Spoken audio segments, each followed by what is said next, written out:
La sombra de Lautaro. Muerto Lautaro, el mando de los ejércitos araucanos fue entregado a Caupolicán. Continuó la guerra. Los indios, según su costumbre, celebraban las victorias con grandes torneos. En una de estas celebraciones, un jefe español llamado Reynoso sorprendió a los araucanos e hizo prisionero a Caupolicán. Sin mayor dilación, lo condenó al horrendo suplicio del empalamiento. Pero esta crueldad y derrotas ocasionales no amilanaron el ánimo de los araucanos.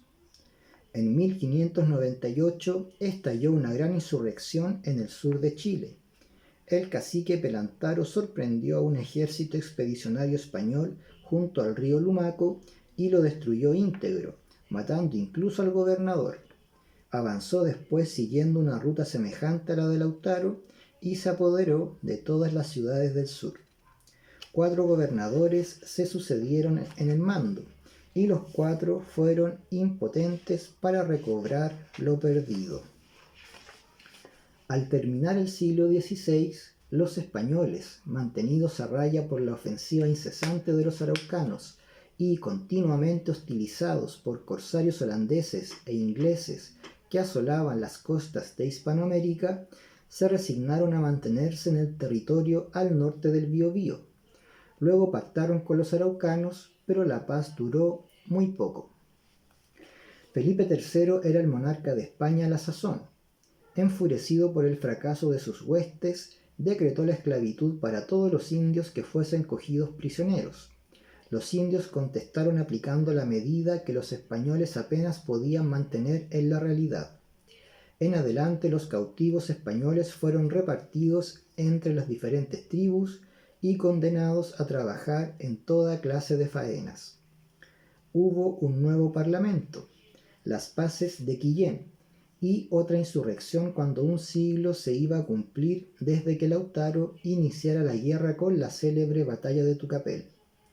Incierta, pero siempre cruenta e implacable, continuó la guerra a través del siglo XVII. 2 nuevas rebeliones indígenas estallaron antes de que don Ambrosio O'Higgins se hiciera cargo del gobierno de Chile y diera lugar a una paz duradera. El pueblo araucano luchó durante todos estos años por mantener su libertad y por expulsar a los extranjeros de su territorio. Pocas veces se han visto en la historia ejemplos como este, de heroísmo y de constancia. Es difícil creer que un pueblo entero pueda entregarse a una causa de esta índole y sostener una guerra de siglos para defenderla. La pasión de la libertad encarnó en estos guerreros esforzados, y no fueron suficientes ni los ejércitos del Imperio Español, ni las epidemias, ni el hambre, ni la acción del tiempo, para hacerles desistir en su lucha. A través de los años fueron entregando lo mejor de su sangre. Generaciones enteras fueron consumidas por esa guerra incesante, pero la nación austral no entregó jamás sus armas al enemigo. El imperio español era poderoso y poseía recursos inagotables. Año tras año llegaban nuevos contingentes de guerreros con nuevos armamentos para continuar la lucha.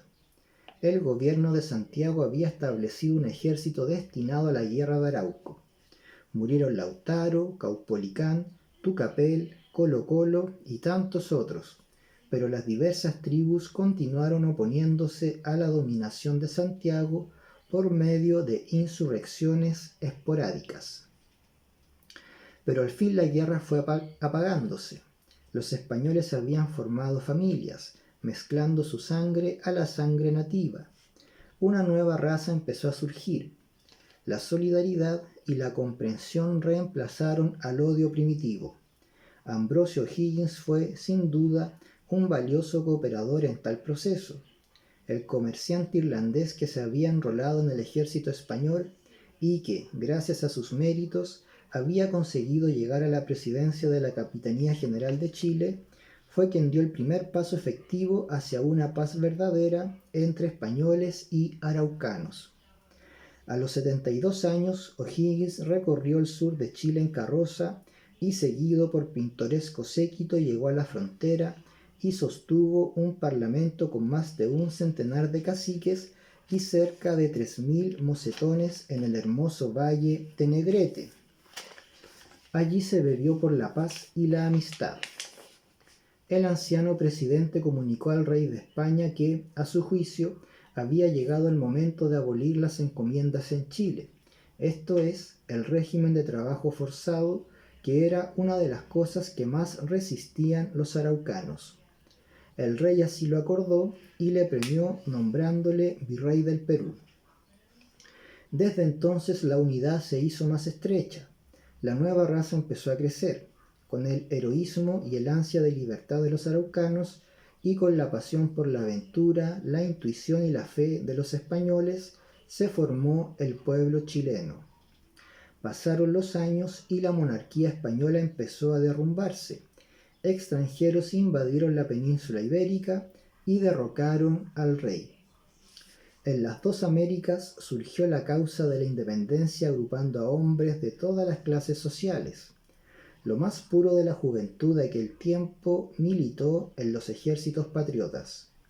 Los grandes caudillos de la independencia de América se formaron en los campos de batalla, se alzaron para conducir a sus pueblos por entre nubes de pólvora. Washington, San Martín, Bernardo O'Higgins, Bolívar y tantos otros destruyeron las últimas cadenas que nos ataban a las potencias imperiales y convirtieron las colonias americanas en florecientes repúblicas que pronto habían de dar un ejemplo de democracia a los viejos pueblos de Europa. Estos fueron los caudillos, pero detrás de ellos estaban los héroes del pueblo, los héroes anónimos o de vagos nombres que la leyenda a veces ha inmortalizado, perpetuando sus románticas hazañas. Casi siempre ellos fueron parte de esa nueva raza que había resultado de la unión de españoles y de indios, hombres modestos que nunca figuraron en las cortes, ni en los gobiernos, ni en las recepciones, pero que siempre estuvieron presentes cuando había que dar la sangre por la patria. En Chile fueron los rotos valientes, audaces, sin apego por la vida y en quienes revivió el pueblo de Lautaro. Los rotos que pelearon en Chacabuco, en Rancagua, en Cancha Rayada, los que siguieron a O'Higgins, los que protegieron a Manuel Rodríguez, los que han hecho la grandeza de nuestra patria trabajando en las pampas del salitre, en las minas de cobre y de carbón, en los aserraderos sureños, en los mares y en las montañas. Cuando los patriotas de América unieron sus fuerzas para derrotar a los invasores definitivamente, un nombre apareció como el único emblema: Lautaro. Detrás de este nombre avanzaron las caballerías de argentinos, chilenos, colombianos, peruanos, en los momentos más difíciles para la causa de la independencia. El general San Martín, que condujo los ejércitos libertadores de Argentina y Chile a través de gloriosas campañas, organizó en Mendoza una institución secreta que pronto había de tener sus ramificaciones en casi toda América y que cobijaría a los más célebres soldados y estadistas de las jóvenes repúblicas. Fue una institución rigurosa y casi fatídica, que recordaba los grupos secretos de la Edad Media, pero que enaltecía sus acciones con los nobles propósitos que le habían dado origen. A ella pertenecían todos los oficiales del ejército de San Martín, y figuras prominentes fueron en ella O'Higgins y otros patriotas chilenos. En su reglamento figuraban estas palabras: será expulsado del cuerpo el oficial que muestre cobardía en una acción de guerra, reputándose por tal el agacharse para evitar las balas, el que contrajese deudas con artesanos o menestrales, el que levantase la mano a una mujer, aun cuando fuese insultado por ella, el que no admitiese un desafío, o siendo insultado por otro, no lo desafiase, el que murmurase de un oficial de su regimiento con paisano o con un oficial de otro cuerpo, finalmente el que hablase con un oficial que por cualquiera de las faltas anteriores hubiese sido intimado de dejar el regimiento. Este grupo cerrado, que defendía el honor de un modo casi fanático y que ponía el heroísmo por encima de todas las virtudes humanas, se llamó la Logia Lautarina. En el nombre del joven caudillo araucano, San Martín y los suyos vieron el mejor símbolo de la causa por la que estaban peleando, una vida entera entregada a la guerra más santa que pueda concebirse, despreciando peligros, venciendo a la muerte en cada momento, conduciendo a un pueblo entero por el camino del sacrificio sin fallar jamás, sin traicionar, sin rehuir el combate, defendiéndose hasta en el momento de morir. Esta había sido la vida de Lautaro. Con su nombre en los labios pelearon los soldados de América 3 siglos después de su muerte, para afianzar la libertad que él había conquistado con su sangre. Lautaro, joven libertador de Arauco.